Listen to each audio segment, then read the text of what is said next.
पुढे जाऊ शकते तर तू त्याला सपोर्ट कर. ह्या मुलीला काही येणार आहे का, सक्षम असणं गरजेचं आहे. मुली एकदम ओपन होतात, विचारतात. इलिगल करून मग त्यांचं आयुष्य ओबेसिटी वाढत आहे. ग्रॅव्हिड आम्ही 6, 6वी, 7वी प्रेग्नन्सी कळत नाही असं मला वाटतंय आता. खूप वाईट वाटतं, असं जीव तुटतो की बाबा कशाला ना. म्हणजे जे काही मोठो आहे तो स्त्रीबद्दलच आहे. जर तुम्ही हेल्थ इन्शुरन्स नाही काढलं तर दुसरा प्रॉब्लेम आहे का, जेव्हा त्या ओपन व्हायला लागल्या देन इट वॉज हॅवॉक व्हायला लागल्या. बॅड टच, गुड टच, मग कशी हॅरेसमेंट होते, एनिमिया काय, रक्तक्षय काय आहे, वीकनेस काय आहे. हर brother did the things with her. So it is now high time. हे जरा जास्त झालं, खूप जास्त. स्त्री म्हणून आपणच सक्षम असणं गरजेचं आहे. म्हणजे समोरचा मुलगा त्याचा फायदा घेत. प्रेग्नन्सी, अडोलसंट प्रेग्नन्सी खूप बघतो. Then I ask according to that and I segregate the things. And then when she comes for the education and exercise is the only treatment. 6, 6वी, 7वी pregnancy पण अजूनपर्यंत आम्ही बघतो जी नसायला पाहिजे आता. डिप्रेशन मध्ये जातात. फॅमिलीची खूप गरज असते की व्हर्जिनिटी म्हणजे आताच एक्सरसाइज करतात तेव्हा कुठे ते मेंटेन होतात. ती शिकली तर पूर्ण घर शिकतं की मला हे पाहिजे, तर पूर्ण घर ते फॉलो करतात.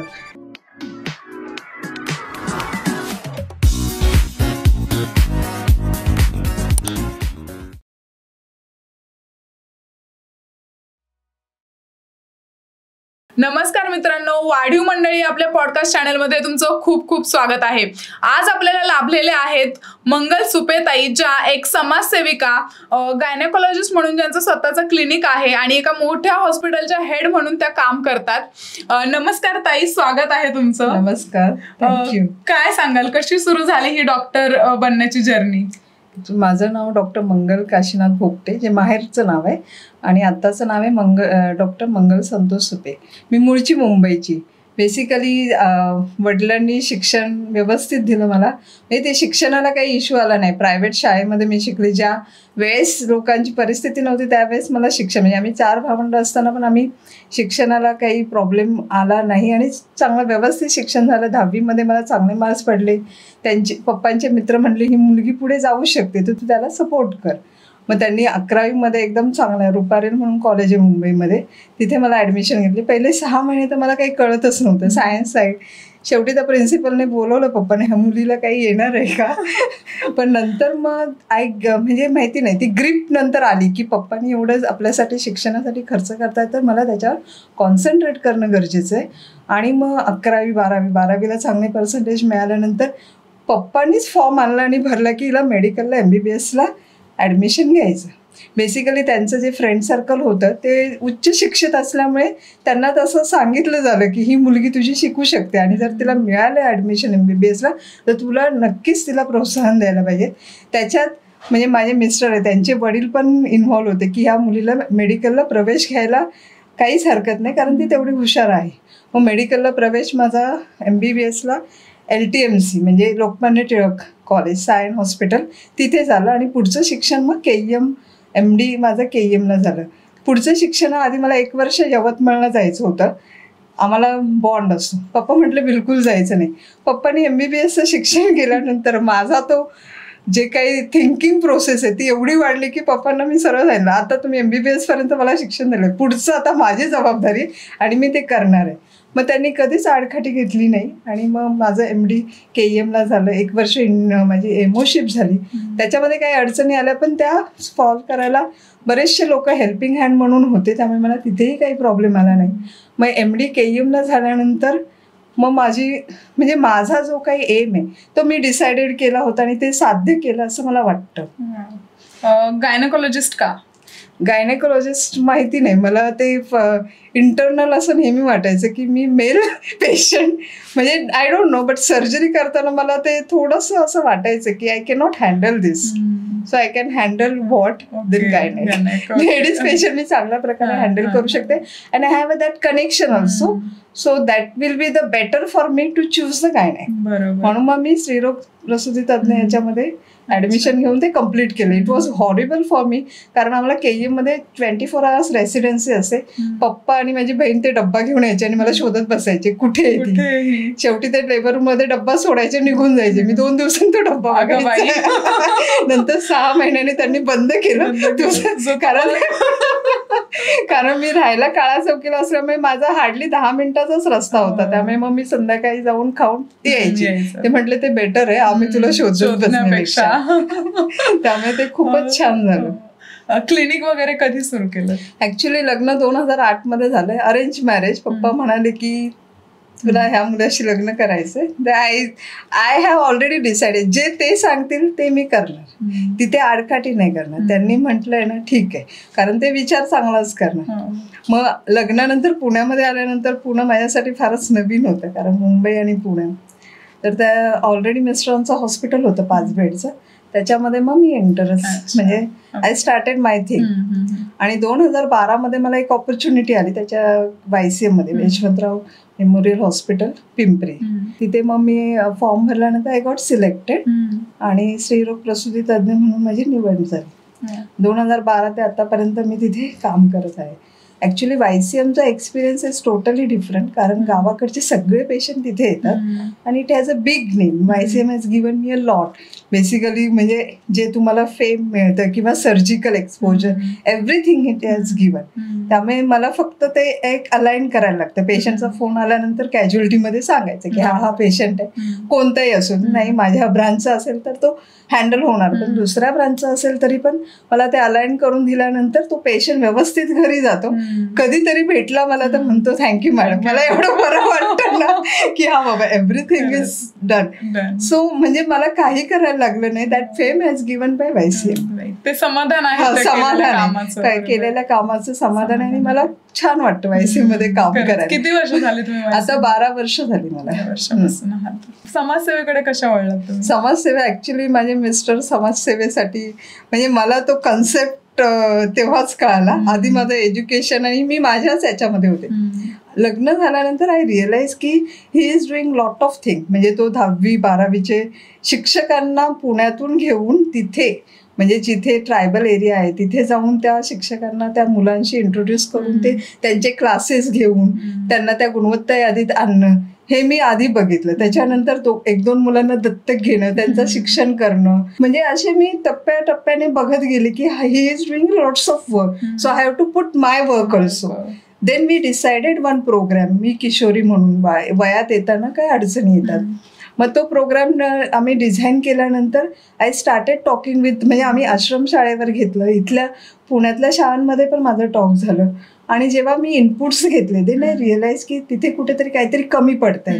मग आम्ही त्याच्यामध्ये मग पाळीच्या रिलेटेड काही समस्या आहेत का, कारण मुली ओपन होत नाही आणि त्यांना काही दुसरा प्रॉब्लेम आहे का. जेव्हा त्या ओपन व्हायला लागल्या देन इट वॉज हॅवॉक, कारण खूप साऱ्या गोष्टीत की ज्यांना ते म्हणजे त्यांना सांगता येत नव्हत्या, त्या माझ्या थ्रू मग त्या सांगायला लागल्या. बॅड टच, गुड टच, मग कशी हॅरेसमेंट होते, काय होतं, मग फूड, मग त्यांचे जे काही शारीरिक काही प्रॉब्लेम असतील किंवा मग अनेमिया काय, रक्तक्षय काय आहे, विकनेस काय आहे, किंवा त्या तिथून म्हणजे घरातून निघताना जे काही जेवण जेवतात, डायरेक्ट त्या कॉलेजला जातात, तिथून मग त्या एका पोळीवर पूर्ण, मग म्हणजे कितीतरी lots of things are there. Then I come to know, then we design the programme.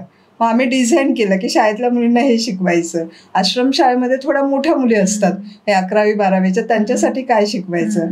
मग त्याचे जे काही स्त्रीरोग याच्यामध्ये म्हणजे आमच्या याच्यामध्ये जे आजार आहेत त्याच्याबद्दल इत्थंभूत माहिती द्यायची. मग काही गोष्टी, आता मी YCM मध्ये काम करत असताना मला असं आढळलं की unmarried pregnancy, adolescent pregnancy below 18 years खूप सारे येतात, त्यांना माहिती पण नाही. आणि म्हणजे हे सगळं जे होते त्यांना कळतच नाही. तर मग त्यांना म्हणजे त्यांना ओरडून किंवा त्यांच्या आई वडिलांना सांगून काहीच, कारण आई वडील तर कामाला जातात बिचारे, म्हणजे ते अल्टिमेटली त्या मुलीला पण कळणार नाही. मग या बाबतीत मला काही करता येईल का. मग त्याच्यासाठी पण आम्ही थोडं काम करायला सुरुवात केली. आणि ऍक्च्युली त्यांना सांगणं म्हणजे कसं की एक्सप्लेनेशन किंवा समुपदेशन करणं गरजेचं आहे, ते आम्ही करत गेलो. मग अशा ह्या सगळ्या गोष्टी समाजकारणामध्ये आम्ही आणल्या. मग आता काही मला असा अनुभव आला की घोडेगाव वगैरे RH मंचर, तिथे पण काहीतरी प्रॉब्लेम आहे की डायरेक्ट पेशंट माझ्याकडे येते ते हिमोग्लोबिन कमी घेऊनच येते, 7-8 घेऊन येते. मग तिथे आशा वर्कर काय करतात. मग त्या आशा वर्करसाठी पण आम्ही नंतर डिझाईन केला प्रोग्राम की आशा वर्करशी बोलून आम्ही त्यांचे काही प्रॉब्लेम आहे, म्हणजे त्यांना तिथे पेशंट पर्यंत म्हणजे का नाही होते, मग तुमचे काही इश्यू आहेत का, मग त्यांचे काही इश्यू असतील तर तुम्ही ऍटलिस्ट आम्हाला कन्सर्न करा. ज्या ज्या एरियामध्ये मला पोहोचता येईल त्या त्या एरियामध्ये ते करू शकते. मग तसे पण आम्ही प्रोग्राम डिझाईन केले आणि मग तसं हे केलं. खरं तर खूप कमी डॉक्टर या गोष्टीकडे लक्ष देताना दिसतात, कारण की आपण म्हणतो डॉक्टर तर काही कमवायलाच बसलेत, राईट. तर त्या म्हणजे बेसिकली सेन्सिटिव्हिटी असल्यामुळे त्या गोष्टी होत गेल्या. आणि जिथे आम्ही राहतो म्हणजे आता जो एरिया आहे तिथली परिस्थिती माहिती असल्यामुळे त्याची जास्त आम्हाला म्हणजे गरज पडली की ही गोष्ट आम्हाला करा. आणि सर पहिल्यापासून त्या आरोग्याच्या मध्ये काम करत असल्यामुळे मग मला करता आलं. नाहीतर मग जर सरच करत नसते तर definitely I would have been not done. असं पण आहे. स्टील एक ते करत असताना सुद्धा ती एक सेन्सिटिव्हिटी स्वतःमध्ये सुद्धा असणं की मला हे करायचंय, आणि फक्त करायचंय वाटून उपयोग नाही, तर जेव्हा तिथे ऍक्च्युअल करायला जातो तिथे 4 प्रॉब्लेम्स फेस होतात तेव्हा तिथे जाऊन बॅकआउट न करणं, स्टील मनामध्ये ते असणं की मला स्टील करायचंय, हे सुद्धा आतूनच यायला लागतं मला वाटतं. म्हणजे आता आम्ही 18 वर्ष झालं सामुदायिक विवाह सोहळा घेतोय. त्यावेळेस पहिल्या हे करताना म्हणजे आता जेव्हा मिस्टर मला सांगतात की एक एक लग्न जमवायला त्यांना की तुम्हाला काही खर्चच करायचा नाही, आम्ही सगळं करून देणार आहे, भांडी देणार आहे, म्हणजे ते मंगळसूत्र देणार आहे, तरी पण लोक तयार होत नव्हते. आणि त्यावेळेस लग्न बिलो 18 16-17 वर्षाची, कारण टेन्शन असायचं ना. मग ते आम्हाला सांगायला की 18 वर्ष हेच राहणार आहे, तुमचं लग्न फ्री होणार आहे, तुम्हाला अनुदान मिळणार आहे, म्हणजे तुम्हाला जे काही अनुदान येणार आहे ते तुम्हाला आम्ही देणार आहोत. तेव्हा कुठे लोक 18-21 ह्या वयामध्ये, म्हणजे मुलाचं 21 आणि त्याचं मुलीचं 18 ह्या वयामध्ये लग्न करायला त्यांनी म्हणजे नंतर ते हळूहळू रजिस्टर होऊन आता 18 वर्ष झाले आम्ही त्या याच्यापर्यंत पोहोचले की आता आम्हाला जास्त हे करायला लागत नाही, लोक स्वतःहून येतात आणि तो विवाह सोहळा व्यवस्थित संपन्न होतो. सामुदायिक विवाह सोहळ्याची सुरुवात का केली तुम्ही? ऍक्च्युली खर्च खूप व्हायचा आणि असं वाटायचं की ट्रायबलमध्ये तेवढा खर्च येत नाही, पण ओढाताण खूप होते देण्या घेण्याचं.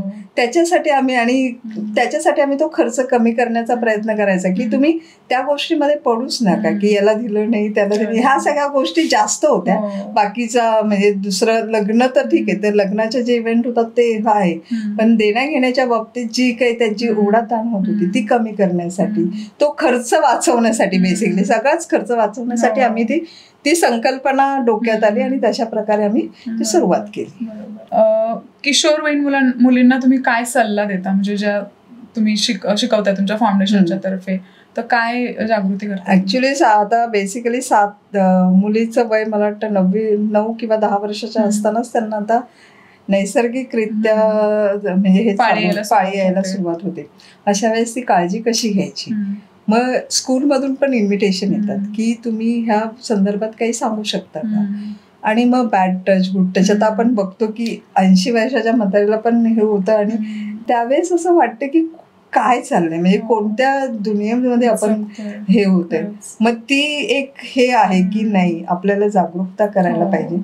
मुलींना सांगणं गरजेचं आहे की तुम्ही अनोळख्या व्यक्तीबरोबर कसं राहायचं, किंवा तुम्हाला कळालं की इथे असा असा प्रॉब्लेम आहे तर you should have that much of ते त्यांच्यामध्ये, कारण लहान आहेत ना त्या, सेन्स अजून त्यांना डेव्हलपच होत नाही. 10 वर्षाच्या मुलीमध्ये कसं, मग ते त्यांना सांगणं खूप गरजेचं आहे. मग तोच एक आस्पेक्ट आहे की त्या मुलींना तेवढं फक्त कळालं तरी आपलं ते सार्थकी लागेल एवढंच आम्हाला. म्हणजे ते समुपदेशन त्याच्यासाठीच आहे की आम्हाला ते नाही बघायचं. म्हणजे वी सॉ ना, वी फेल्ट सो बॅड की 9 महिन्याच्या मुलीचं पण आम्ही बघितलेलं ICL मध्ये. सो खरंच फार वाईट वाटतं. कुठे असं बघून तेव्हा इतकं चीड येते की कुठे चाललंय यार हे सगळं, काय चाललंय. म्हणजे आज आपण एवढं शिकलोय, पुढारलेले देश म्हणतोय स्वतःला, आणि सुरक्षित नाहीये, सुरक्षित नाहीये स्त्री, ते फार वाईट वाटतं. आणि मग इथे गुड टच बॅड टचचं किती महत्व आहे की तुम्हाला जाणवलं की हे शिकवल्यानंतर काय ऍक्च्युली मग ते रिअलाइज होतं. आता म्हणजे माझ्या मुलीच्या बाबतीत मी बघितलं ना, मी तिला जेव्हा हे घेते म्हणजे आपण मिठी म्हणतो ना, she feels I am very secure mamma.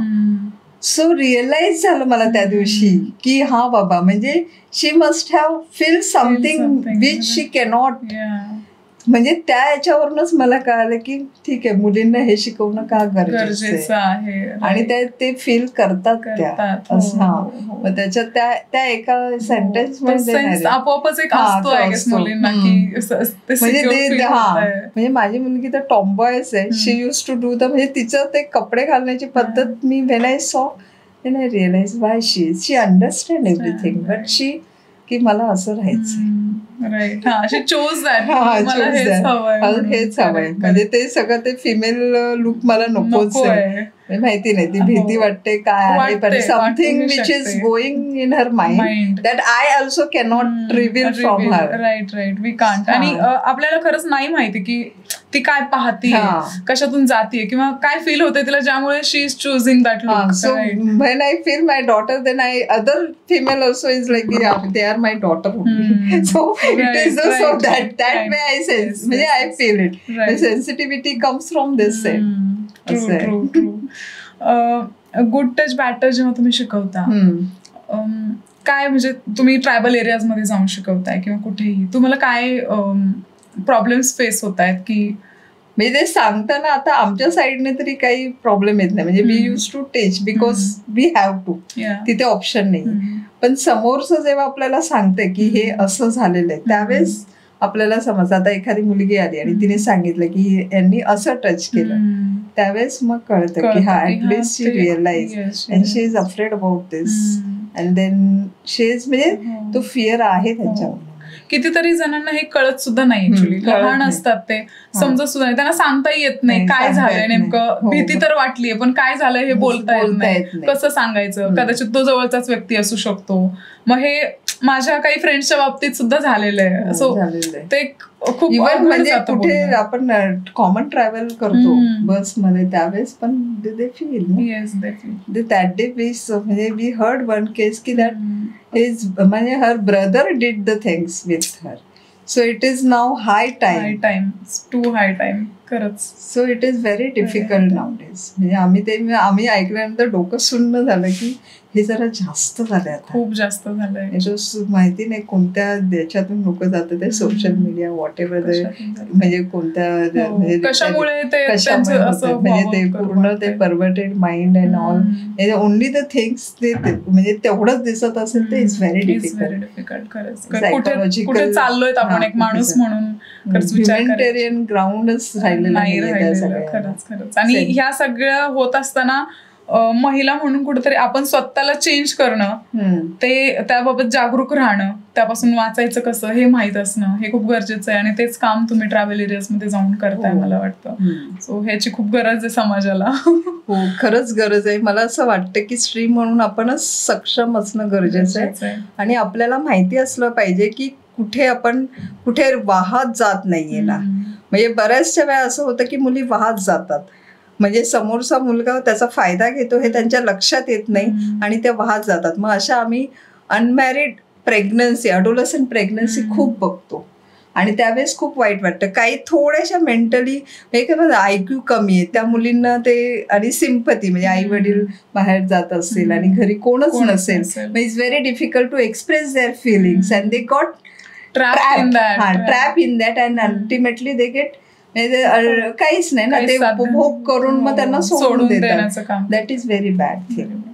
पण वी आर हिअर, म्हणजे आम्ही आहोत बेसिकली YCMला आम्ही असतो. म्हणजे कुणालाही काही प्रॉब्लेम असेल तर आम्ही ते हे डिगिंग वगैरे करत नाही. म्हणजे most of the time we just, patient आलाय माझ्याकडे ऍज अ पेशंट म्हणून ट्रीट करायचं आहे आणि त्याचं पुढचं भविष्य आपल्या हातात नाही, पण आत्ताचं आहे ते मला ते निस्तरून द्यायचंय एवढं डोक्यात असतं आणि आम्ही ते करतो. म्हणजे बऱ्याचशा वेळा मी आता हे 12 वर्ष मी झालं, पण आता ह्या मागच्या 2-3 वर्षात we are facing a lot problem.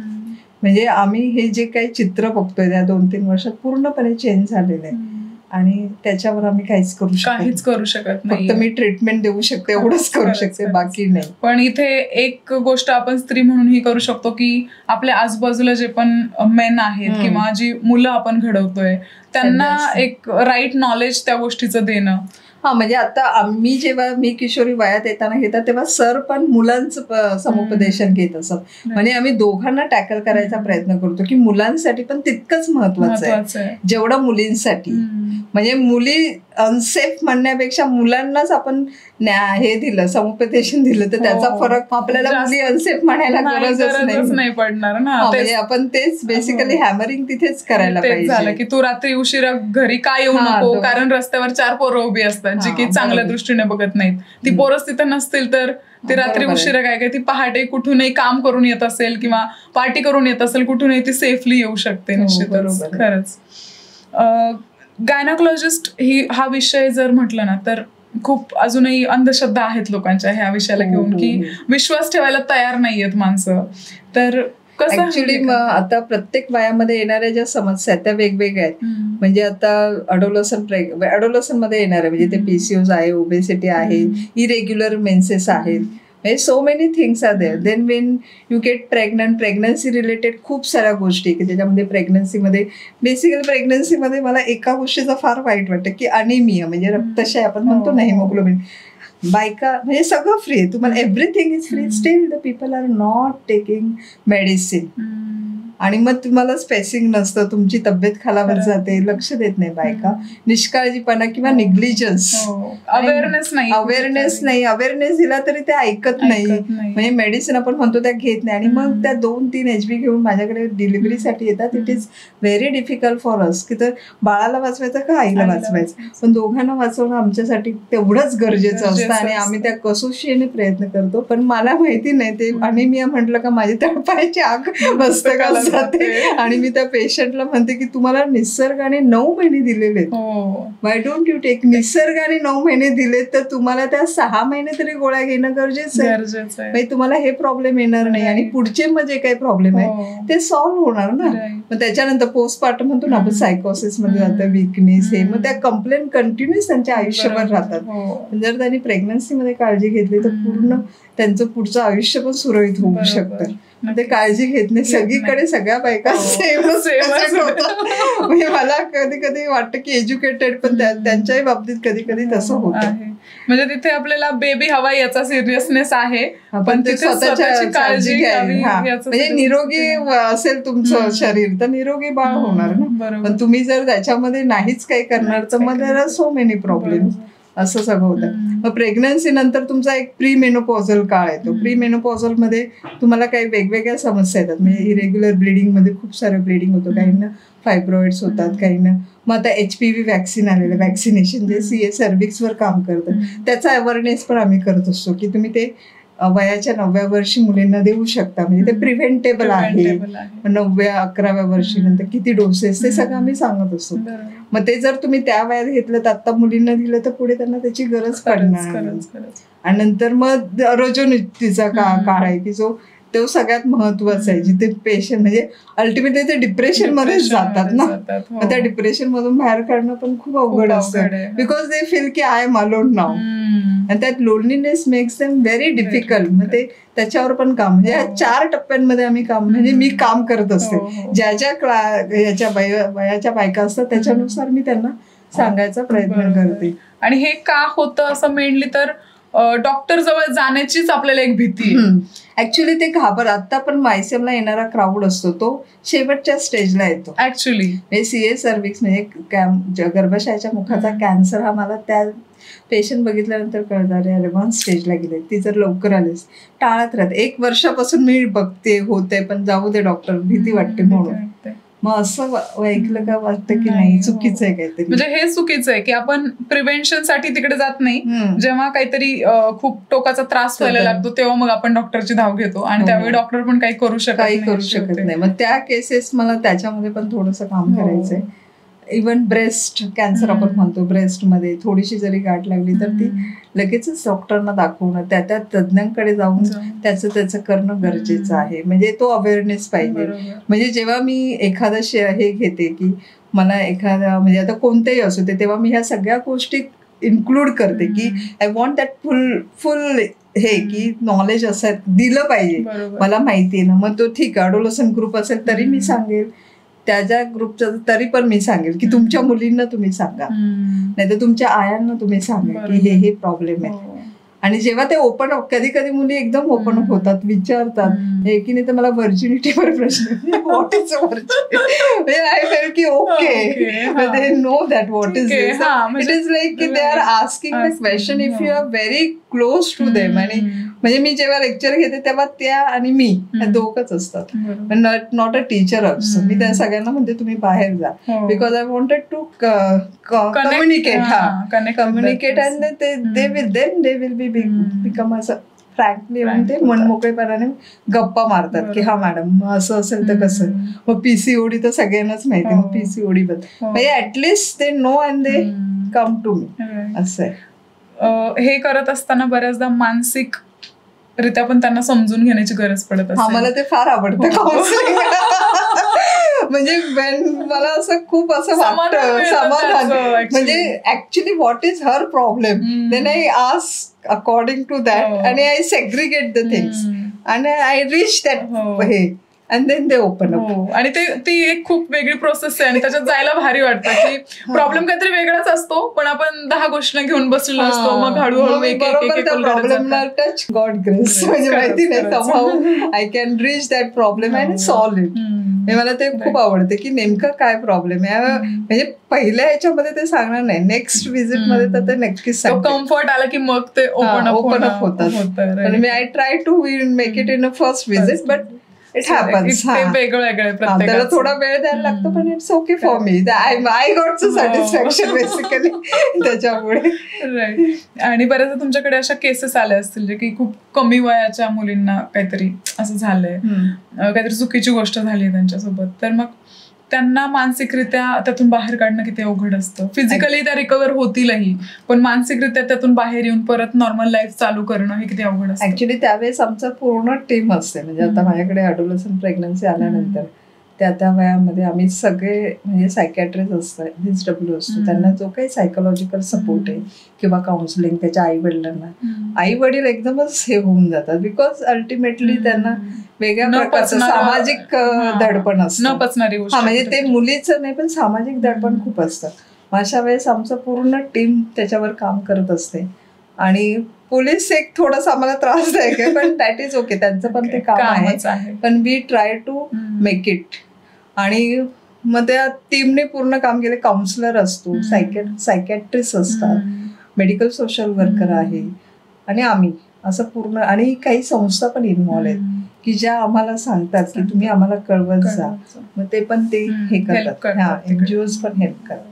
म्हणजे हे असं नाही की माझ्यापर्यंत येतं, इट्स ऑल ओव्हर. म्हणजे सगळीकडे ते तेवढ्याच चांगल्या प्रकारे ते होऊ शकतं, पण त्याची ते अवेअरनेसच नाहीये ना, त्याच्यामुळे लोक येत नाही.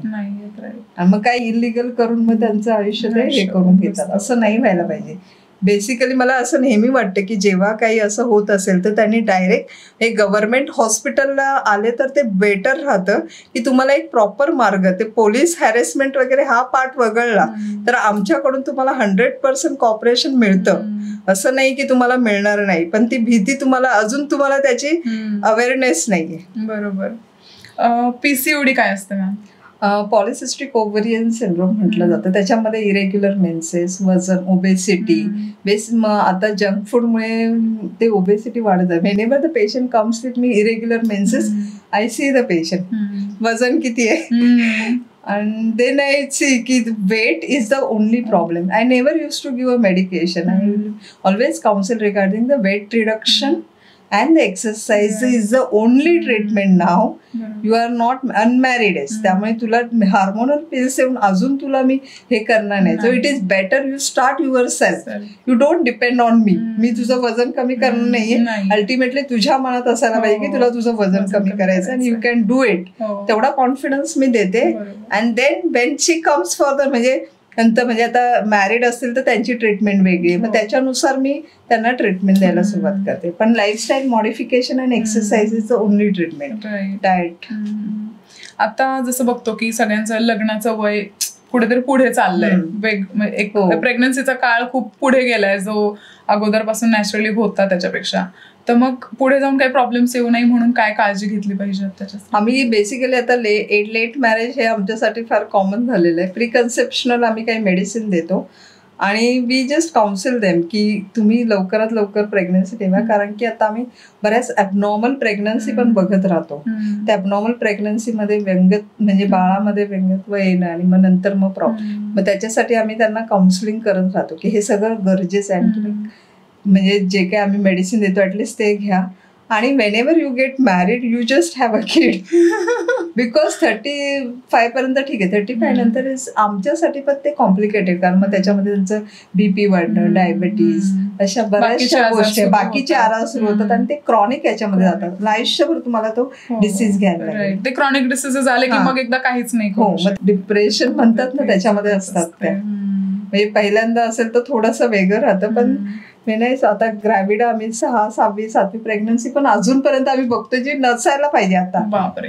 म्हणजे आता ह्या जमान्यामध्ये म्हणजे ह्या जमान्यात पण अजून आहे. 3 मुलं मी एक्सेप्ट करेल की ठीक आहे तुम्ही 3, पण 6वी, 7वी प्रेग्नंट म्हणजे ती आपण तिच्याकडे बोलतो ना तिला काही कळत नाही असं मला वाटतंय आता, की त्यांचे सगळे ते हेल्पलेस ऍक्च्युली. त्यामुळे आपण काही करू शकत नाही. सायकॅट्री सपोर्ट जरी मी तेवढा पुरता दिला सायकोलॉजिकली, तरी पण त्यांचं घरी जाऊन ultimately they have to do their work आणि वी कॅनॉट डू एनिथिंग, कारण ते तो क्राऊड ते सगळं, आता माझ्याकडे येणारा क्राऊड तर सगळा तो म्हणजे वायसीएमला येणारा तो तसाच आहे ना, लोअर क्लास. त्यामुळे तिथे मी काहीच करू शकत नाही. मला त्याचं फार वाईट वाटतं. खरंच वाईट वाटतं की मे बी त्या बाईला पण इच्छा नसेल 6व्या 7व्या प्रेग्नन्सीची, पण त्याच्यावर ते बर्डन आहे, सामाजिक बर्डन. 2 मुली तर तिसरं तिला करायचंच आहे. कशासाठी सासू म्हणते, हे म्हणते, घरचे म्हणतात. त्यावेळेस खूप वाईट वाटतं, असं जीव तुटतो की बाबा कशाला म्हणजे बाई म्हणून सुद्धा ते तिथे काहीच नाही करू शकत. तिलाच सांभाळायचंय 9 महिने आयुष्यभर, पण तिलाच लक्ष द्यायचंय त्यांच्याकडे, पण तिथे ती कुठेच नाहीये. ती कुठेच नाही ऍक्च्युली, ती कुठे नाही. त्यावेळेस काही हेल्पलेस होतो आपण. म्हणजे तिचं फक्त एक बाळ होण्यासाठीची मशीन म्हणून तिचा वापर केला जातो कुठेतरी. लग्न कोणाला काही पडलेलीच नाहीये असं सगळं आहे. पोस्ट प्रेग्नन्सी काय काळजी घ्यायला पाहिजे? पोस्ट प्रेग्नन्सी बेसिकली मेडिकेशन आम्ही देतो, आयर्न, कॅल्शियम ते घ्यायला पाहिजे. पोस्ट प्रेग्नन्सी मध्ये ना बेसिकली खूप डिस्टर्ब होतं तुमचं सायकल. म्हणजे मुलांना घेणं ते म्हणजे तुमची झोप होत नाही, तुम्हाला कामं करायची असतात, आणि ते पोस्ट प्रेग्नन्सी मध्ये ते डिप्रेशन मध्ये जातात की तुम्हाला म्हणजे एक वर्किंग वुमन असेल तर तिला माहिती 6 महिन्यानंतर मी कामाला जाणार आहे, शी एन्जॉय. म्हणजे वर्किंग नसेल ती थोडीशी बॅकफुटवर येते. म्हणजे ती एखादी एन्जॉय करत असेल ब्रेस्ट फिडिंग आणि ते तर ठीक आहे, पण after some period of time रात्रीची उठणं, डायपर बदलणं, because she has to do. म्हणजे मी अशा केसेस बऱ्याच बघितल्या, त्या डिप्रेशन मध्ये जातात. मग त्यांना बाहेर काढणं पण गरजेचं आहे, किंवा ते लाईफ लॉंग डिप्रेशन राहतं त्यांना. त्यामुळे त्याच्यावर पण ते काम करणं गरजेचं. म्हणजे जेव्हा मी माझ्या इथे जरी डिलिव्हरी झाली तर मी सांगते की 2 महिने तुमचे तसे जाणार आहेत, पण त्याच्यानंतर you have to be come out all this things, की थोडासा तुमचा तो पूर्ण हे चेंज होणार आहे तुमचं सायकल. कारण मला पण तेच वाटतं की जेव्हा प्रेग्नंट असतं तेव्हा त्यांची खूप सगळेजण काळजी घेतात. आफ्टर प्रेग्नन्सी 9 महिने तुमची काळजी घेणार घेतली नाही, 9 महिन्यानंतर बाळाची काळजी तुम्हाला तुमची काळजी घ्यायची. त्यामुळे you have to be present. नाहीतर मग तुम्ही डिप्रेशन मध्ये गेल्यानंतर इट्स व्हेरी डिफिकल्ट होतं. पोस्टपार्टम सायकोसिस त्याला म्हणतात, आणि मग त्याच्यातून बाहेर काढणं डिफिकल्ट जातं.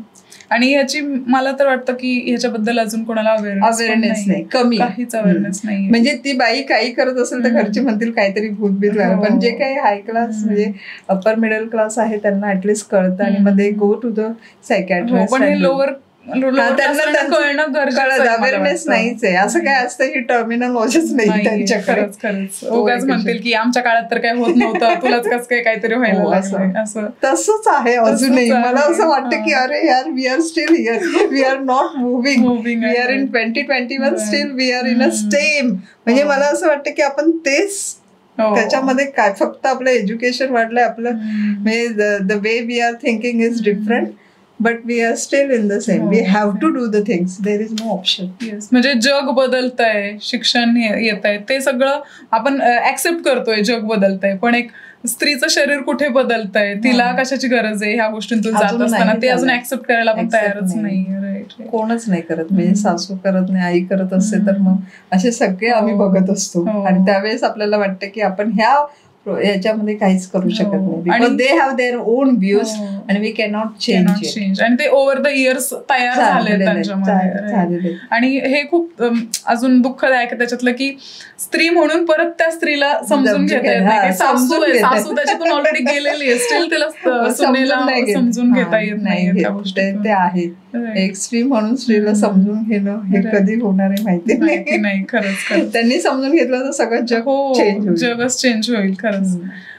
किशोरवयीन मुलींना जेव्हा तुम्ही गोष्टी समजावत असता तर जेव्हा मुलींना पाळी यायला सुरुवात होते तर तेव्हा कसा गाईड करता त्यांना, कसं समजावता, काय सांगाल तुम्ही किशोरवयीन? ऍक्च्युली किशोरवयीन मुलींमध्ये जेव्हा पाळीचा त्रास म्हणजे पाळी चालू होते त्यावेळेस त्यांना सांगितलं जातं, म्हणजे मी पिक्टोरिकल असं पिक्चर दाखवते की तुम्हाला हे युट्रस आहे, त्याच्या बाजूला 2 ओव्हरीज आहेत, मग ट्यूब्स आहेत, त्या ओव्हरीमधून बीज तयार होतं, त्याच्यातून हार्मोन्स येतात, हार्मोन्स तुमचं अस्तर तयार करतं आणि ते अस्तर प्रत्येक महिन्याला तुमच्या शरीरातून बाहेर पडतं आणि हे अशुद्ध रक्त आहे आणि त्याच्यासाठी तुम्हाला वेगळं काही करायचं नाही, हायजीन फक्त पाळायचे असते, पॅड घ्यायचं असतं, सॅनिटरी नॅपकिन वापरायचे असतात आणि ते चेंज करायचे. म्हणजे ते तुम्हाला आता मला वाटतं सगळीकडे आता गव्हर्नमेंट फ्री करत आहे, मला नाही वाटत की म्हणजे कोणत्याही शाळेमध्ये वगैरे तुम्हाला अवेलेबल पण असतात, म्हणजे त्याचा खर्च पण गव्हर्नमेंट घेते, म्हणजे ऍटलिस्ट दिवसातून 2दा ते चेंज करणं गरजेचं आहे. म्हणजे मासिक पाळी चालू झाल्यानंतर 2 ते 3 वर्ष ती इरेग्युलर असते आणि त्याच्यानंतर ती रेग्युलर होते, त्यामुळे त्याच्यावर लगेच तुम्हाला गोळ्या घ्यायची गरज नसते. पण इन केस जर मासिक पाळी 18 वर्ष झालं तरी आली नाही तर डॉक्टरांना दाखवणं गरजेचं आहे, त्याचे वेगळे कारण असतात. आणि जर त्या पिरियडमध्ये तुम्हाला असं वाटलं की 1 महिना ब्लिडिंग जाते तर आईने तिला घरी ठेवण्यापेक्षा ते डॉक्टरांना दाखवणं गरजेचं आहे, कारण की ते डायग्नोसिस की का बाबा असं होत आहे ह्या सगळ्या गोष्टी बघणं गरजेचं आहे. कधी कधी जेव्हा 18 वर्षापर्यंत पाळी येत नाही त्यावेळेस ती जागा ओपन अप नाहीये, कंजेनायटल काय मालफॉर्मेशन आहे की नाही ते बघून आम्ही सोनोग्राफी करून बघतो आणि त्याच्यावर डिसाईड करतो. काय वेळेस मुलींना पाळी येते आणि ते समहाऊ ती जातेही, म्हणजे ते समजत नाही, मग ते आपण गोष्टी आपल्याला लक्षात, वाढ व्यवस्थित होते की नाही मुलींची. ऍक्च्युली आईने जागरूक राहणं तेवढंच गरजेचं आहे मुलींपेक्षा, म्हणजे ते सगळं आईनेच बघावं असं नाहीये, वडिलांनी पण बघावं, पण आईला त्याबद्दल जास्त माहिती असते. आजकाल father is also very much educated आणि they are also putting them. म्हणजे माझ्याकडे कालच एक पेशंट आलेली 10 वर्षाची मुलगी, तिचे वडील घेऊन आले की त्या निप्पलमध्ये पेन होते, त्यांनी मला दाखवलं मॅडम इथे पेन होत आहे, म्हणजे आय फील की okay that father is aware of this. म्हणजे मला ते हे झालं, समाधान वाटलं की okay he came with her daughter and showed me की मॅडम हिला हे पेन होते प्लीज. म्हटलं ठीक आहे, म्हणजे हे पण गरजेचं आहे, नक्कीच खूप गरजेचं आहे. आणि अशाच रिलेशनची गरज आहे की बॉन्डिंग तेवढी फादर डॉटर बॉन्डिंग आणि ते कुठेतरी तो एक बनलाय आपल्यामध्ये की मुलीला काहीतरी होतंय तर मग आईनेच बघितलं पाहिजे, आईलाच माहिती पाहिजे सगळं की तिला काय होतंय, आईचं लक्ष असलं पाहिजे, आईचं लक्ष नाहीये ह्या गोष्टी. आपण आता आई वर्किंग असेल तर डिफिकल्ट जाईल ना तिच्यासाठी, मग त्यावेळेस वडिलांनी पण बघणं गरजेचं आहे. राईट. खरंच हे खूप छान सांगितलं तुम्ही इथे की हे चेंज होतंय, हे खूप गरजेचं आहे. राईट. चेंजेस आम्ही बघतोय आता. नक्कीच. मेनोपॉज काय असतो? मेनोपॉज म्हणजे सिजेशन ऑफ मेन्सेस, तुमची पाळी बंद होणे, याला रजोनी बोलतात. बेसिकली 6 महिने किंवा त्याच्यापेक्षा जास्त दिवस जर पाळी बंद झाली तर त्याला मेनोपॉज आम्ही म्हणतो. काही इन्व्हेस्टिगेशन केल्यानंतर आम्हाला कळतं की मेनोपॉज अटेंड झालेला आहे. मेनोपॉजचं वय आहे 47 ते 51. ह्या पिरियडमध्ये तुम्हाला मेनोपॉज येईल. काहींना लवकर येतो, काहींना उशिरा येतो. पण मेनोपॉज मध्ये कसं असतं, जसं इरेग्युलर तुमचे सायकल होतात तसे इरेग्युलर काहींना खूप त्रास होतो पाळी जाताना, खूप ब्लिडिंग होतं, अशा वेळेस त्यांनी डॉक्टरांचा सल्ला घेणं गरजेचं आहे. आणि मेनोपॉज मध्ये त्याचे सिम्पटम्स वेगळे असतात. म्हणजे तुम्हाला असं जाणवतं आता मला खूप गरम होतं आणि लगेच तुम्हाला थंड वाटतं, हे मेनोपॉजचे सिम्पटम्स आहेत. त्यावेळेस पण तुम्ही डॉक्टरांचा सल्ला घेणं गरजेचं आहे, कारण की मग तुम्हाला कळणारच नाही, मग तुमची चिडचिड होते, मग ती चिडचिड झाल्यानंतर तुम्ही सगळा राग काढता, मग हे कशामुळे होत आहे हे फाइंड आउट करणं गरजेचं असतं. मग त्या वेळेस म्हणजे कोणत्याही वयामध्ये तुम्हाला जर असे प्रॉब्लेम असेल तर डॉक्टरांना कन्सल्ट करणं सगळ्यात महत्वाचं आहे. तरच तुम्हाला त्या डायग्नोसिस पासून नेणं आणि तिथून तसे त्याचे उपचार चालू होतील. आणि मुलं बेसिकली ऑस्टोपोरोसिस हा सगळ्यात महत्वाचा विषय. 50 नंतर तुमचे हात पाय सगळे हाडं ठिसूळ होतात, कारण की तो एक इस्ट्रोजन हार्मोन आहे, तो तुमचा आता हळूहळू कमी होत जात असतो आणि मग हात पाय दुखतात. म्हणजे बऱ्याच बायका म्हणतात ना की आमचे आता गुडघे गेलेत किंवा आम्हाला चालायला त्रास होतो. Calcium supplement is also required. Vitamin D3 महत्वाचं आहे ह्या सगळ्यामध्ये. म्हणजे काही विटामिन्स तुम्हाला घेणं गरजेचंच आहे तुमच्या रुटीन याच्यासाठी. आपण म्हणतो ना की पहिले तर मी खूप काम करायचे, आता मला कंटाळा येतो, कारण तुमचं वय तुम्हाला साथ नाही देत आहे. मग त्यावेळेस तुम्हाला सप्लिमेंटरी काही घेणं गरजेचं आहे. ऍटलिस्ट तुम्ही फूड मधून घ्या, पण आजकाल फुल सगळं हायब्रिडायझेशनमुळे आपल्याला त्याच्यातून तेवढं मिळत नाही. मग कुठून घेणं? मग अल्टिमेटली सप्लिमेंट कितपर्यंत घ्यायचं हे पण आपल्यावर आहे, पण गरज पडते कधी कधी व्हिटॅमिन्सची आपल्याला, ते घेणं गरजेचं आहे. मी असं ऐकलंय की मेनोपॉज मध्ये पण खूप मेंटली सफर करत असतात बायका, ते काय असतं? मेंटल सफर म्हणजे तुम्हाला ते कळत नाही, तुमची चिडचिड होते, हे तुम्हाला असं वाटतं की सगळं आता व्यवस्थित चालू आहे आणि नेक्स्ट क्षणाला वाटतं हे सगळं अपोजिट झालंय, माझं कोणी ऐकतच नाहीये. मग त्या सायकोलॉजिकल फेज मध्ये तुम्ही जात असता आणि मग ती बिकॉज ऑफ हार्मोनल इम्बॅलन्स ना, तुमचा एक हार्मोन सडनली ड्रॉप होतोय. विथड्रॉल म्हणजे एस्ट्रोजन जो तुमचा ऍज अ स्त्री म्हणून असतो तो पूर्ण विथड्रॉ होतो आणि मग तुम्ही त्या फेज मध्ये जाता.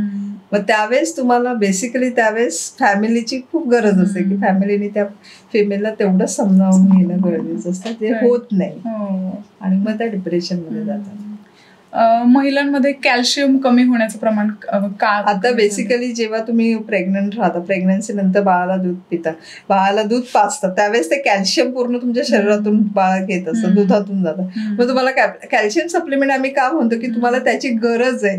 तुम्ही नाही घेतले ते 6 महिने ब्रेस्ट फीड करणार आहेत तुम्ही, मग कॅल्शियम सप्लिमेंट तुम्हाला पण गरजेचं आहे. नाही तर तुम्हाला मग ते आपण म्हणतो ना जे काही लाडू असतात ते म्हणजे तो पौष्टिक आहार त्या पिरियडमध्ये का दिला जातो, त्याच्यासाठी दिलं. तुम्हाला दूध यावं, तुमची म्हणजे तुमच्या बोनसाठी पण ते खरंच गरजेचं आहे आणि बाळासाठी पण गरजेचं आहे, म्हणून ते कॅल्शियम सप्लिमेंट आम्ही देत असतो. आणि बेसिकली व्हिटॅमिन D3 आजकाल कोणी म्हणजे सकाळच्या कोवळ्या उन्हात जात नाही, त्याच्यामुळे व्हिटॅमिन D3 ची कमतरता आहे. मग काही रुटीन टेस्ट तुम्हाला करून घेऊन त्याच्यानुसार ट्रीटमेंट घेणं गरजेचं आहे. खूप छान माहिती सांगितली तुम्ही या सगळ्याबद्दल.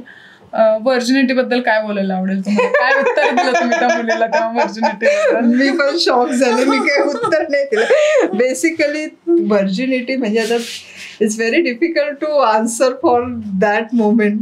हे मला ते सांगणं तिच्यासाठी फार डिफिकल्ट होतं.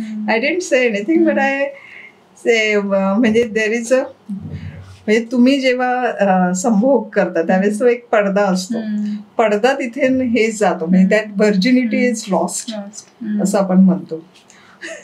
म्हणजे मला त्या मुलीला ते सांगणं त्यावेळेस जमलं नाही, पण आय जस्ट शॉक की हे प्रश्न जर ते विचारत असतील म्हणजे त्या लेवलला ते गेलेले आहे. खरंच म्हणजे एक अशी उत्तर देणं हे डॉक्टर म्हणून पण कधीतरी जड जातं सगळ्यांसमोर ते सांगणं, किंवा I am also not prepare की अशी प्रश्न मला येऊ शकतात. पण नेक्स्ट टाइम म्हणजे एक एक जेव्हा मी घेत गेले ते नाही रिअलाइज की मला हे ऍड करायचं नेक्स्ट त्याच्यामध्ये. कारण की ते कुठेतरी ऐकलेले असतात शब्द व्हर्जिनिटी. मला पण कितीतरी दिवस माहित नव्हतं काय असते बाई व्हर्जिनिटी, नाही का, काय सगळं बोलता येतं व्हर्जिनिटी बद्दल, नाही का. म्हणजे आपल्याला तर अजून इव्हन म्हणजे वी आर स्टडिंग स्टील म्हणजे आपण त्या नॉलेज पर्यंत तेव्हा जात नव्हतं, आताची मुलं त्या नॉलेज पर्यंत जात. म्हणजे मी जेव्हा त्यांना हे सांगते तेव्हा आहार आणि विहार या दोन्ही गोष्टी पण ऍड केलेल्या आहेत की तुमचा आहार कसला पाहिजे आणि विहार म्हणजे तुमचे मैदानी खेळ पण स्कूलमध्ये चालू पाहिजे, त्याबद्दल पण आम्ही त्याला सांगत असतो.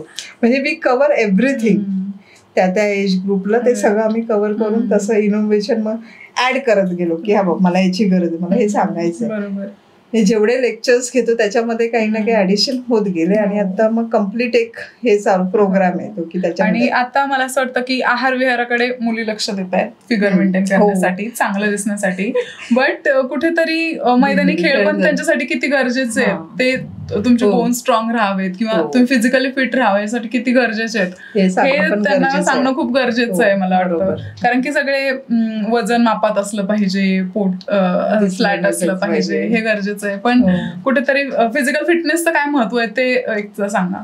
फिजिकल फिटनेस असेल तर तुम्ही कुठेही काही किती वेळ काम करू शकता. दॅट आय फील की मला असं वाटतं की मी दिवसातून 1 तास तरी माझ्या शरीराकडे लक्ष द्यायचंय. And I do it for myself because I know that energy give me 24 hours. So I do it for myself. तर everybody should do it for themselves. म्हणजे स्वतःसाठी तुम्हाला करायचंय ते, दुसऱ्यांसाठी नाही. माझा स्टॅमिना वाढणार कसा हा प्रश्न, क्वेश्चन मार्क आल्यानंतर मी काय करते exercise. That gives me that energy and then I can work at least. म्हणजे जे काय 6 तास झोपेल पण बाकीचे तास तर मी मस्तपैकी काम करू शकते. दॅट एक्सरसाइज म्हणजे फॉर माय सेल्फ. म्हणजे मी सगळ्यांना सांगते की 1 तास स्वतःसाठी द्यावा. कोणताही छंद असू दे, कोणतीही ऍक्टिव्हिटी असू दे, पण द्यावा. तुम्हाला ती एनर्जी घेऊन जाते. आणि कुठेतरी खूप गरजेचं आहे. मला वाटतं आता आपण ब्युटी स्टँडर्ड्स मध्ये, ब्युटी वर्ल्ड मध्ये खूप जास्त हरवत चाललोय. मुली तर खूपच जास्त वाहवत गेल्यात. मला वाटतं की ब्युटी सोडून मुलींना दुसरं काही दिसतच नाही, मला तर वाटतं. पण ब्युटी अशी हे ती फक्त डोळ्यांना दिसणारी ब्युटी झाली. What about your physical fitness, what about your mental health, ती कुठे आहे नाही का? ते सगळं फक्त ब्युटी स्टँडर्ड जपायच्या नादात काय करताय तुम्ही? मग ते ऍक्टर ऍक्ट्रेसेसला फॉलो करतायत, मॉडेल्सला फॉलो करतायत. Models are putting their efforts. They are not showing that. They are showing की विच मेकअप प्रोडक्ट्स करतात ते. ऍक्च्युअली दे आर शोइंग की which beauty products we are using. That is not true. हे नाही दाखवत. Truth नाहीच आहे. Because they are doing, म्हणजे ते 5 ते 6 तास एक्सरसाइज करतात तेव्हा कुठे ते मेंटेन होतात. आणि आहार पण त्यांचा तसाच चांगला असतो. तुम्हाला फक्त वर दिसतंय पण that is totally different. They are not even showing their diet. Diet काय खातात, हार्डली काहीतरी खातात. आणि तो एक पीस ऑफ बर्फी किंवा ऑर्डर एक चॉकलेट खाल्ल्यानंतर ते 6 तास जिम मध्ये घाम गाळतायत. तेव्हा कुठे त्यांना सॅटिस्फॅक्शन मिळते की नाही आता कुठेतरी सॉर्टेड झालंय. राईट. खूप छान वाटतं तुमच्यासोबत गप्पा. मला पण छान वाटलं. मला सांगा, गायनेकोलॉजिस्ट म्हणून अजून कोणते विषय अवेअरनेस म्हणून बोलणं गरजेचं आहे? ऍक्च्युली मला तर आरोग्यावरच काम करायला आवडेल. आणि माझ्या आरोग्यामध्ये मी म्हणजे माझी प्राथमिक म्हणजे जे काही मोटो आहे तो स्त्रीबद्दलच आहे. स्त्री शिकली तर पूर्ण घर शिकतं असं आपल्याला सांगितलेलं आहे. तसं तिने जर ठरवलं की मला हे पाहिजे तर पूर्ण घर ते फॉलो करतं. आणि तिच्यावर काम करणं मला खरंच आवडेल. कोणत्याही लेवलला मला ते काम करायला आवडेल. म्हणजे मानसिक, शारीरिक, भावनिक त्या सगळ्या लेवलला मी काम करायला तयार आहे. म्हणजे कोणीही असेल समोर आणि शी फील्स की तिने माझ्याशी बोलावं आणि आय कॅन म्हणजे मला असं वाटतं की तिचे प्रॉब्लेम मी सॉल्व्ह करू, तेवढी सेन्सिटिव्हिटी माझ्यामध्ये आहे आणि I can solve that problem easily. त्यामुळे मला तिच्यावरच काम करायला जास्त आवडेल. खरंच मला पण ही गोष्ट खूप महत्वाची वाटते की एक स्त्री जर स्त्री जर आरोग्याशी निगडीत तिला सगळ्या गोष्टी माहिती असतील तर ती पूर्ण फॅमिलीला हेल्दी बनवू शकते. आणि अशीच एक स्त्रीमुळे एक फॅमिली हेल्दी होऊ शकते. तर मल्टिपल स्त्रियांमुळे पूर्ण समाज, पूर्ण देश हेल्दी होऊ शकतो मला वाटतं. आणि यामध्ये आय थिंक योगा एक खूप मोठं काम करतो. मला सांगा, हेल्थ इन्शुरन्सचं काय महत्व आहे? आय थिंक ते लोकांपर्यंत गेलं पाहिजे. हेल्थ इन्शुरन्स बेसिकली आता इमर्जन्सीमध्ये आपल्याला माहित नाही की कधी काय होईल. त्यामुळे हेल्थ इन्शुरन्स काढणं हे आत्ता गरजेचंच आहे. जर तुम्ही हेल्थ इन्शुरन्स नाही काढलं तर we have to face a financial issue. It is better तुम्ही हेल्थ इन्शुरन्स केलेला खरंच चांगला राहील. मग आता तो कोणत्या कंपनीचा वगैरे त्याचं मला माहीत नाही, पण यू कॅन म्हणजे मला असं वाटतं की पूर्ण घराने तो इन्शुरन्स काढणं गरजेचंच आहे. तुम्हाला कधी इमर्जन्सी आली आणि कुठे पैसे तुम्ही गोळा करत बसणार ना, त्यापेक्षा तुम्ही एक प्लॅन करणं, आपलं आयुष्य नेहमी प्लॅन केलेलं कधीही चांगलं. जेव्हा तुम्ही प्लॅन करता आणि इमर्जन्सी आली तरी तो स्ट्रेस आहे तो डेफिनेटली तुमचा कमी होतो.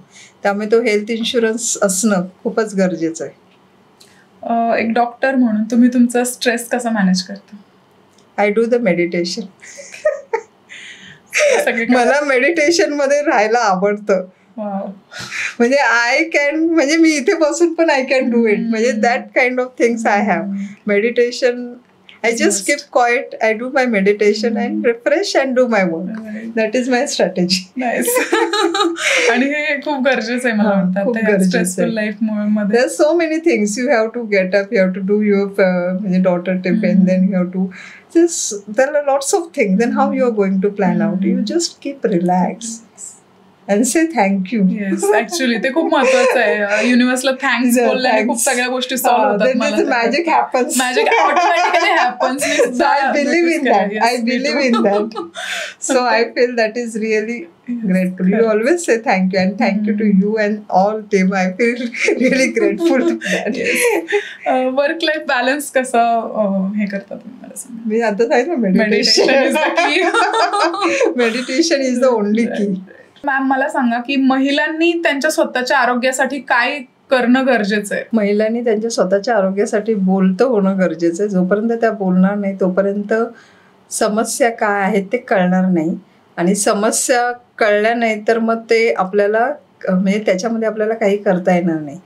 त्यामुळे त्यांचं जर मानसिक आरोग्य व्यवस्थित राहण्यासाठी त्यांनी ते शेअर करणं गरजेचं आहे. त्यांच्या मैत्रिणीशी किंवा त्यांच्या नवऱ्याशी किंवा त्यांच्या फॅमिलीशी त्यांनी शेअर नाही केलं तर मग ते त्या याच्यामध्ये अडकून राहतात, आणि मग ते मानसिक आरोग्य बिघडतं बेसिकली. आणि मग ते मानसिक आरोग्य बिघडल्यानंतर शारीरिक आरोग्य पण त्याच्याबरोबर बिघडत जातं. आणि मानसिक आरोग्य जेवढं चांगलं तेवढं ते शारीरिक आरोग्य तुमचं चांगलं राहू शकतं. एका फॅमिलीमध्ये महिलेचा रोल काय असू शकतो पूर्ण फॅमिलीला हे करण्यासाठी? ऍक्च्युली फॅमिलीमध्ये महिलेचाच रोल असतो. जर त्या महिलेने मनावर घेतलं की मला फॅमिलीला उत्कृष्ट असं लाईफ द्यायचंय तर ते तिच्याच हातात आहे. बिकॉज ती जे काही सांगेल ती फॅमिली नक्कीच फॉलो करते. म्हणजे मी माझ्या घरात मी स्वतःहूनच सांगते, व्हॉट एव्हर आय से, म्हणजे मी जे सांगेल ते फॉलो होतं. त्यामुळे तुम्ही जर इनिशिएटिव्ह नाही घेतला तर मग काही होणार नाही. म्हणजे तुम्ही कुटुंब प्रमुख जरी मिस्टर असतील तरी तुमचा रोल सगळ्यात महत्त्वाचा आहे. कारण की तुम्ही सकाळपासून संध्याकाळपर्यंत त्या सगळ्या गोष्टी करत असता. तुम्ही जे सांगाल तेच ते फॉलो होणार आहे जर तुम्ही त्यांना व्यवस्थित सांगितलं तर. त्यामुळे तुमचा रोल सगळ्यात महत्त्वाचा आहे. नक्कीच, खूप छान संदेश दिला तुम्ही शेवटी महिलांना की फक्त त्या एका महिलेचंच नाही तर पूर्ण कुटुंबाचं जे हेल्थ आहे ती महिलेच्याच हातात आहे. After all she is the home manager. त्यामुळे होम मिनिस्टर आहे ती म्हणायला हरकत नाही. सो पूर्ण ते खातच तिच्याकडे. आणि अशा पद्धतीने ती स्वतःची आणि कुटुंबाची खूप चांगल्या पद्धतीने काळजी घेऊ शकते. थँक्यू सो मच मॅम, इथे आलात आणि एवढं छान मार्गदर्शन केलं. खूप छान वाटलं तुम्हाला भेटून. Thank you so much. थँक्यू.